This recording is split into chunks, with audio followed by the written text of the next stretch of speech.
Here we go back again with another video, and yesterday I want to talk about, bits and pieces to do with Sunderland, yesterday's match, disappointment, and we'll move on slightly to Derby. But yes, that's what Wilson Isidor posted on social media. This is what Wilson Isidor had to say. Feels like a big slap in the face and the worst day of my life, because all of us know how I love this club. Even if only the act on the pitch can make me forgive, I would like to apologise to my teammates, every single fans and all the person of the club for what happened tonight. I feel really ashamed, but I promise you that I will come back stronger from this. See you Tuesday. How are the lads? And also big love for all the messages of support. He was absolutely distraught and gutted last night. You could see him at the end of the game. Yeah, he just felt like he wanted the ground to swallow him up, didn't he? It must have been awful. Nobody wants to miss a penalty. Nobody wants to keep it to save your penalties. People want, strikers want to score goals, don't they? But yeah, last night's 0-0 draw was a hard pill to swallow last night. It was a difficult game when you got two fantastic opportunities, and meandered towards the end as well, had that brilliant chance, did everything he could. But you have to give credit where credit's due. Credit to the Burnley defender who put his body on the line to deflect that meanders, goal-bound shot round the corner. And end of the day, as much as we might not like the shithousery of Trafford, end of the day he made two saves. And let's have a think about it. If that was Patterson, in our goal, and there was two penalties for Burnley, and he did exactly the same thing, I think we'll be champion. I think we'll be over the moon. I think we'll be absolutely building up to be the best keeper in the world. I think, we'd be over the moon for simple as, wouldn't we? If Patterson did exactly the same what Trafford did yesterday. So, fair play to the lad. We may not like him. I don't really care. But he did two good saves, so credit where credit's due. And, the first one wasn't a penalty. We know it wasn't a penalty outside the box. But if the referee had done his job, if the referee had done his job properly, that would have been a free kick and a red card to the Burnley player. Again, it could have been a different story in the game. Ifs, buts and maybes. Hindsight's a wonderful thing. We got a point. And there's a lot of, I noticed, on his social media, there's a lot of people, some Middlesbrough fans, some Newcastle fans coming on and laughing about the situation. Karma's a wonderful thing. Newcastle got beat 4-1 today. Middlesbrough got beat 2-1. We got a point. We were the best team yesterday. Over the weekend. So end of the day, it is what it is. I'm not normally bothered about Newcastle scorelines. I'm not really bothered about Middlesbrough scorelines. But after some funny words and funny things being said from certain fans about, laughing at Wilson Isidor, I want Wilson Isidor to come back and bounce back. I don't think he should be dropped against Derby. He should play against Derby, Wilson Isidor, That just, for me, it proves that game last night, what a good standing we are as a football team at this moment in time. We look good. We were the better side. Burnley the first 20 minutes. Sunderland, even Steven from 20 minutes to half-time. A little bit even Steven towards the first half, after half-time, where Burnley should have scored. Isidor hit the post. And the last 20 minutes, it was all Sunderland. And credit to Regis Labrie as well. Regis changed the game, brought meander on, kind of went really attacking formation, and from that point onwards, we were the better side. We should have won the game, 100% we should have won the game. It felt like a defeat last night. It's always better the next day when the code-like reality sets in and you think about it more logically and you think, yeah, that was a good performance last night. Again, you've got to commend the team for that performance. Going to Burnley, being the better side that should have won the game of football. Another day we could have won that game 2-0. I know it's hindsight. But yes, we could have. We were the better side. So credit where credit's due. It looks good. When you think about it, all the games we played so far, how many games is left? Top of my head, roughly about 19 games to go. I think roughly about 19 games to go. I might be wrong. But look where we are now. Sheffield United won today. They won today, beat Norwich 2-0, so well done Sheffield United. And Leeds play tomorrow. But we're right in there in the mix. And you think about it, we've drawn against Leeds. We play Leeds down at Ellen Road as well soon. We beat Burnley, got 4 points against Burnley, we get 3 points against Sheffield United. We've held our own. we've just got to make sure, I think, that kind of performance against the lower league mid-table side will get us 3 points. That's the bar, the level of the quality and of sort of the consistency we need now between now and the end of the season. And I still think top 2 could be on. We still got a chance at top 2. We really have, honestly. We really have. Even if Leeds win tomorrow, it's still there. Every game, it's difficult for different teams and we can still get bounced back. If we could go to Derby, Pride Park on Tuesday night and get 3 points, then get 3 points at home at Plymouth, it all could change again. We could be sitting pretty in 2 games' time, you just don't know. So, Isidor, there's no hard feelings, end of the day. I was disappointed as anybody else out there. I was gutted, and I do apologise for turning the live stream off, but I just couldn't control my emotions, and I was just happy to switch it off and just calm down. I wasn't angry. I was just so disappointed, so dejected. It was heartbreaking at the time, but not as probably heartbreaking as for Isidor on that pitch missing those 2 penalties. So yeah, I think every single Sunderland fan needs to rally behind Isidor. You know, I'm sure, I know 100% that every single Sunderland fan who goes to Derby on Tuesday night would get behind Isidor, because that's what Sunderland fans are like.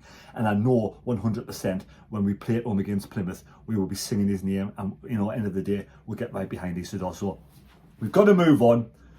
Not the end of the world. It felt like it was last night, but it's not. It's not. So if you think about it, the biggest disappointment, I suppose, out of the whole night, when you take away the penalties, is Chris Mepham. Let's hope he's okay. Now, I heard it, don't think it's a hamstring. It didn't seem to be holding his hamstring.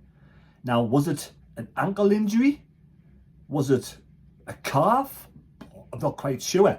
Does anybody out there know the sort of extent of Mepham's injury? So touch wood, I wish him all the best, I really do. I hope he's okay. I don't think he'll be playing on Tuesday night, but hopefully it's just some sort of, you know, a niggle, couple of days, it might be all right. And Lefebvre, how good does Lefebvre look? His first game in that team, and it looked like he fit like a glove, didn't he, at some point? That ball for Isidor straight after half time. Lovely flick round the defender, kept it in play, and the cross was superb. I see some good from Lefebvre. Now, will Lefebvre move to the midfield on Tuesday night? Is that what we need to do? I think especially if Mundle comes back in a few games' time, maybe a few weeks' time, maybe Lefebvre is going to be in the midfield. Will Lefebvre maybe play in Riggs' place and let Rigg rest on Tuesday night and then bring him back, you know, when Lefebvre gets tired? Is that you know, Lefebvre lasted a long time last night and looked a fit lad. I mean, is that his first 90 minutes for a long time? So maybe will he be able to respond ready for Tuesday? I hope so. But I think we'll see more of Lefebvre when he gets into centre midfield. And going forward, I think it will be harsh unless he really wants to. For me, Lefebvre or Job would take penalties. I think Job wanted to take the second penalty last night. I know Isidor, I know, I can understand where Isidor come from. He missed the first penalty, he wanted to make amends for it, and unfortunately it was just a double whammy. So for me, Lefebvre and maybe Job could take the penalties. Lefebvre maybe take the penalty. But yeah, he played well. Certain left hand side, fit in as well. He looks much better now since his rest. Took over from Alessi. The defence was superb. Patterson had a good game. I know his distribution is not great, but he was brilliant in goal. So the whole round team performance for the majority of the team, I thought, was outstanding. So we've got to give credit where credit's due to that team. And Dan Neil, let's talk about Dan Neil. That interview after the game, Dan Neil, that was absolutely class. That shows the class of the lad, the character of the lad. The interview, that was a captain's interview. I have to say how proud and I'm pleased of Dan Neil's interview last night. Let's hope we can get 3 points against Derby. Now we do go to Derby on Tuesday night.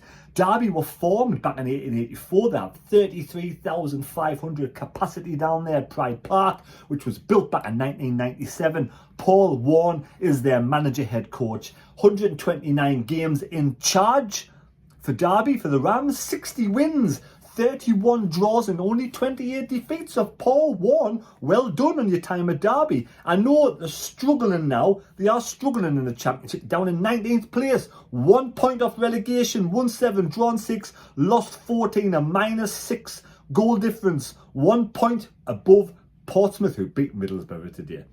But Derby did lose today against Watford at home 2-0. They lost to Bristol City 1-0. They lost to Sheffield Wednesday 4-2, and they lost to Leeds 1-0. The last time they won was against West Bromwich Albion at home 2-1. So it won't be easy. We know it won't be easy, and the team will be hurting. Isidor will be hurting. I love the way the lads rallied around Isidor last night when the game finished, when you look back.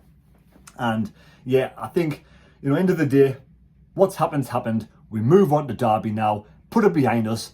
That is a real confident team. That is a real solid looking team. And I think, we do have the intensity after the first 20 minutes. We do. And we do have the shape. We have an idea. He knows exactly what he wants. He knows exactly what he wants, Regis Labrie, and I think the team is performing. And I think it's going to go all the way, I really do. And look at the gap now between us and the likes of Blackburn. Did Blackburn lose today as well? Middlesbrough lost. The gap now, it's a 4-horse race for the top 2. It's going to be really interesting all the way to the wire. It's going to go all the way, this one. It really is. We've proved against the best teams in this league, we hold our own. We really do. We were the better side. Anybody can come in here and say, nobody can come in here and say that Burnley were the better side. We were the better side. We finished the stronger, and we should have won that game of football last night. Anyway, I was disappointed last night. Some people might not be happy with me match review last night, but I'm emotional. I do it the way it is, and I talk from my heart. And I went to bed last night. I was absolutely devastated. I really was. And I know people laugh out there and think it's only a game of football. But it doesn't feel that way in the heat of the moment. But now, a new day, a new dawn, and I think we can do this. Come on, we really can. We've got the base, we've got the Fane. All we need now is a good striker to come in to help to bolster up this team. And maybe we may have to delve in the transfer window, maybe for a central defender now that if Mepham is going to be long term, touch wood it's not. Touch wood it's not. Hopefully it's not long term. Because if Ballard gets injured again, and we know what Ballard's like, he gets a lot of injuries, and I don't think we can rely on Ballard keeping fit to the end of the season. Unless he's out, Ballard's out, it would only lead Yelder to come in. So it'll be Yelder, 09, Hume and Sirkin. So I think I think we may have to go and maybe get somebody in as a central defender. If we'll know before the transfer window is up whether Mepham's long-term injury or short-term injury. If it's very short-term, then he's superb. Him and Ballard should be okay. If it's long-term, we may need to go and get a central defender along with a striker. If we can bring in a central defender and a striker with Lefebvre, I think we could have a really interesting end to the season. Thanks for watching. Subscribe to the channel. Keep the faith. Let's do this against Derby. Let's do this against Plymouth. Let's bounce back. 6 points out of 6. I'll be over the moon. Score prediction for me against Derby. I'm going to go for it.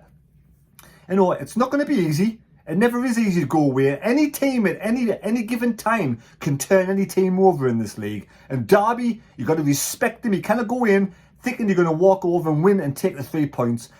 But I'm going to say 2-1, 3-1.